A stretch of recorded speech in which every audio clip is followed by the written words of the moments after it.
Hoje nós vamos debater um tema de utilidade pública, é a segurança no trânsito. E estamos na Semana Nacional do Trânsito no Brasil. A gente tem bastante reclamação, bastante crítica, mas eu creio que este também é um programa para cada um de nós rever qual é o seu próprio comportamento no trânsito. Porque enquanto a gente só estiver apontando dedos, não vai mudar muita coisa não. E claro que a estrutura, em termos, muitas coisas precisam mudar, mas eu creio que se todos nós tivermos a consciência de que começa por nós, daí sim que a gente vai começar a ter mudança. E hoje nós vamos debater, claro, os grandes dramas, os problemas, mas também quais são esses passos que cada um de nós precisa tomar para que as coisas comecem a mudar. Então a gente vai ao informativo, fica ligadinho com a gente que a gente volta já já com o debate. De acordo com a Organização Mundial de Saúde, o Brasil é o 5º país mais violento no trânsito no mundo. Números apontados pelo DPVAT mostram que são aproximadamente 150 mortes por dia em todo o país. O estudo aponta também que o Brasil é o 2º país do mundo em mortes em acidentes de motos. Nos últimos 15 anos, a taxa de mortalidade aumentou 846%. No mundo, a violência no trânsito mata por ano aproximadamente 1.200.000 pessoas. Desse contingente, 50% tem entre 15 e 44 anos, o que implica em alto custo para os sistemas de saúde, além dos danos psicológicos aos familiares e amigos e consequências econômicas para os países. A Semana Nacional do Trânsito, que acontece entre os dias 18 e 25 de setembro, terá a finalidade de conscientizar a sociedade, contribuindo para a criação de um ambiente favorável à valorização da vida, focando no desenvolvimento de valores, posturas e atitudes, no sentido de garantir o direito de ir e vir dos cidadãos. Para debater conosco hoje, Fernando Moreira, que é médico especialista em medicina do trânsito. Bem-vindo de volta, doutor Fernando. Obrigado. Muito bom tê-lo aqui. Agradecemos o convite. Muito obrigado. Tá certo. Temos também aqui hoje Isabel Cristina Batista, que é coordenadora do projeto Trânsito, Educar para Não Matar. Está aí bem registrado na camiseta. Isabel, bem-vinda, muito bom tê-la aqui. Muito obrigada. É um grande desafio esse daí. Com certeza. E é literal. A gente pensa que é exagerado, mas é literal. E para completar nosso quadro de debatedores hoje, Marisa Dreis, que é inspetora do Departamento de Polícia Rodoviária Federal e também está aqui devidamente fardada. Muito bem-vinda, muito bom tê-la aqui. Obrigada, agradecemos o convite também. Para nós é um prazer estar aqui com vocês hoje. Tá certo. Bem, nós estamos aí na Semana Nacional do Trânsito, é verdade, sabemos que os desafios são gigantescos. O que leva a problemas tão grandes não são todas coisas negativas, não. Por exemplo, um dos grandes dramas que a gente tem é o aumento da frota. Isso é bom que as pessoas possam adquirir carros, mas um carro pode ser uma arma. Com certeza. Então, como que vocês veem nesse momento essa situação do Brasil? A gente sabe que há uma campanha contínua, a gente vê hora mais, hora menos na mídia, campanhas que lidam com a questão do álcool, com a questão da imprudência, com a questão da velocidade, com várias questões. Mas a gente sabe que não basta ter, por exemplo, uma campanha de mídia. Então, que ações, como está a situação nesse momento no Brasil? Vocês que são especialistas no assunto.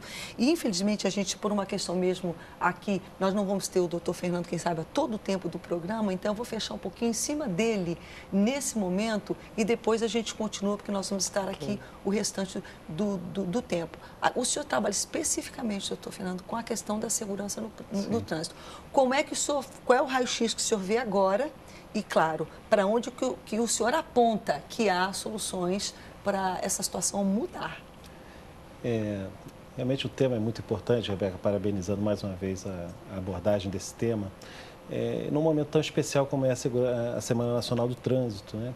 Nós realmente vivemos um momento no nosso país de rápida expansão da frota. A frota tem expandido demais.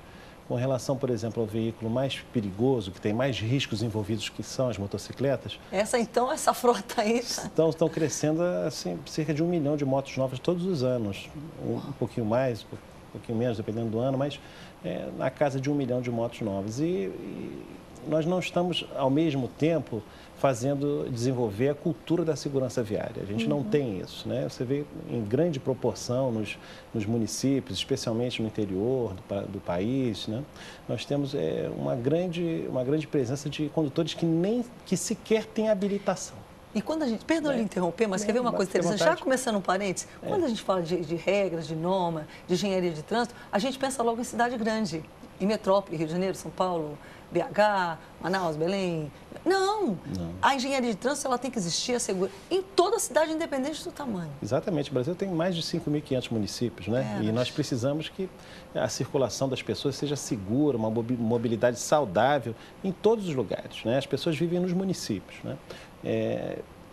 E essa expansão sem um consequente desenvolvimento dessa cultura de segurança e da ação também de fiscalização, que é muito importante, a educação é importante, mas a fiscalização do trânsito também é importante. Tá certo. Né? E com consequências, a impunidade também consequências administrativas e judiciais, quando for o caso. Né? Nós temos que ter essa questão muito bem desenvolvida, muito bem pensada, porque o que está em jogo, basicamente, é a mobilidade saudável. É se nós vamos sair de nossa casa, chegar no local onde nós precisamos chegar para que possamos viver, né, e retornar à nossa casa em segurança. Em segurança. Então, isso é o que a gente busca, o que as pessoas precisam. Pegar uma estrada para um lazer, ir para uma praia, para umas férias e saber que vai chegar vivo. É verdade. Né? E os números, o DPVAT mostra o pagamento aí de mais de 60 mil indenizações por morte todos os anos. Né? Os números do Ministério da Saúde falam em 46 mil mortos, né, no último levantamento, e os grandes problemas continuam ainda muito presentes, como álcool e direção, né? Por mais que se tenha melhorado bastante nesse campo, a fiscalização, né, precisa ser expandida, ganhar todos os estados da federação, alguns estados só que fazem uma fiscalização mais eficiente, né? O celular ao volante, que continua cada vez mais um problema, né, presente e grave, e hoje em dia o celular tem sido responsabilizado não somente pelo acidente causado pelo condutor, mas até os pedestres hoje têm se acidentado de maneira muito frequente porque estão digitando mensagem de texto e andando pelas ruas, atravessam sem atenção e muitas vezes atravessam com o trânsito fluindo, e isso tem acontecido, lamentavelmente, né? Então, utilizar o celular durante os deslocamentos não é adequado, nem como pedestre. Não, sabe o que é a loucura do celular? Não é só falar, que já seria inadequado, mas hoje a gente sabe que a principal função do celular já não é nem falar mais. Vamos combinar. Eu falo no celular, mas não é o que eu mais faço no meu celular. Eu não uso ele mais. Eu uso ele mais para outras coisas. E outras coisas que conseguem... Quer dizer, o falar não pode, já não é permitido. E essas outras coisas, elas demandam mais atenção ainda e tiram mais ainda o foco. O foco, sim, porque se você falando, você em tese ainda tem uma mão livre e você ainda consegue olhar. Ou pode até estar falando no viva voz, você consegue olhar, assim. Mas você consegue olhar ainda, né? Você não tem a mão liberada, a sua atenção já não está focada e tal. Mas quando você para ainda para escrever uma mensagem de texto, você desvia a atenção durante 2, 3, 4 segundos, já se passaram 80 metros. E você não viu o que aconteceu, né?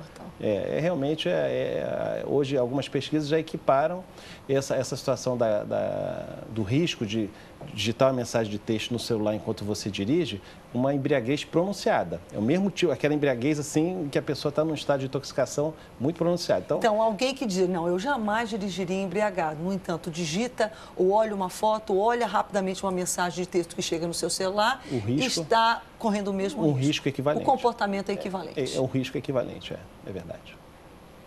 De risco de acidente.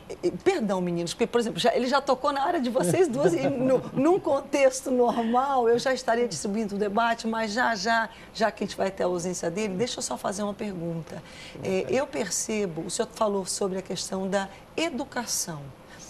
A educação propriamente das pessoas, do trânsito, como elas veem, que ações o senhor vê o governo tomando nesse sentido? Já que o senhor trabalha com a segurança, um médico, que o senhor vê acontecendo e que conselho o senhor dá, que elas vão dar também depois, Sim. Porque a gente quer que o programa não esteja aqui apenas para apontar os problemas, Sim. mas para levar cada um a entender, como o senhor já levou, por exemplo, com a questão do celular, quais são as questões que nós precisamos mudar. O que está acontecendo nesse sentido da educação? Eu acredito que existem alguns pontos que hoje emergem dentro desse problema muito grande, que é a mortalidade e a morbidade que decorrem do nosso trânsito, né? Hoje, uma questão pontual com relação à motocicleta, por exemplo, mas que tem crescido muito e preocupa demais os especialistas, é a ocorrência de acidentes de moto, né, em todas as idades, mas também com crianças. Então, nós temos, por exemplo, hoje crianças com menos de 7 anos. O código proíbe criança com menos de 7 anos Então, quando em você motos. vê uma mãe, uma família em cima de uma moto, é ilegal aquilo. Então, estão Isso, quebrando a lei. A moto, O pai, a mãe, às vezes um bebê, uma criança de 2 anos, proibido. abaixo de 7 anos, as crianças não podem ser transportadas em Gente, motocicleta. vocês ouviram isso? Crianças abaixo de 7 anos. Mas, doutor, posso ser sincera com o Pois senhor? não. Eu me considero uma pessoa razoável instruída. Eu nunca vi nenhuma campanha que diga criança com menos de 7 anos não pode andar Então em tem moto. Que falta no Exatamente, Estado, campanha isso. educativa. Falta muito, né? E o que eu mais A vejo é ausência de criança de campanha 7 anos em cima de educativa, moto, andando com os nossa. pais. É verdade. E Às vezes de também, capacete na cabeça. Eu falo, olha que lindo, os pais estão cuidando da criança. de 7 anos para cima, ela tem que andar com o capacete. Ela pode Certo. andar com o capacete. Abaixo disso, não pode andar de maneira nenhuma. É proibido pelo Código de Trânsito. E você não pode ter mais do que 2 pessoas numa moto. Então, se você vê mais 3, 4 numa moto, isso é tudo irregular. Então, por mais que a criança tenha 10 anos, Não- mas tem o pai e a mãe, mas a não criança... pode. Não pode. Não, são 2 pessoas no máximo por motocicleta. Isso. Well, Não pode. Essa é uma questão muito grave que tem acontecido. Nós temos ainda também, as famílias estão banalizando a questão da segurança e estão permitindo que a criança e adolescentes dirijam as motos. Isso é outra questão grave, nós temos que trabalhar essa informação para que a cultura de segurança possa dar conta de impedir essa questão de condução de veículos por crianças, né, e adolescentes. E hoje, na verdade, desenvolver a segurança viária, falar também daqueles temas que são os mais importantes, que a gente sempre tem que estar chamando, é usar o cinto de segurança também no banco de trás. eu acho que essas bases aí a gente Né? vai cobrir. Infelizmente, a gente teve uma Isso. situação, inclusive, de trânsito aqui no Foi Rio de verdade, Janeiro é hoje. verdade. Houve um afundamento aqui na Estrada dos Bandeirantes, é verdade, teve um atraso. E como é uma semana muito importante, o senhor tem outros compromissos. verdade, mas sim. a gente quer agradecer a sua participação, Eu mesmo que- que no primeiro bloco hoje do Cabeça para Cima. Eu que agradeço muito, mais uma vez, o convite, estamos à disposição e desejo que as pessoas possam refletir um pouco sobre a questão do trânsito, né? E possam trazer para o seu dia a dia, para a sua realidade, no país inteiro, né? Com certeza. Uma ambiência de mais saúde, de mais tranquilidade. Com certeza. E agradeço a compreensão da Isabel e da Marisa. Já a gente volta, continua esse debate. Cada uma, eu sei que são especialistas aí nas suas áreas. Fica com a gente que tem muita informação importante. A gente volta já.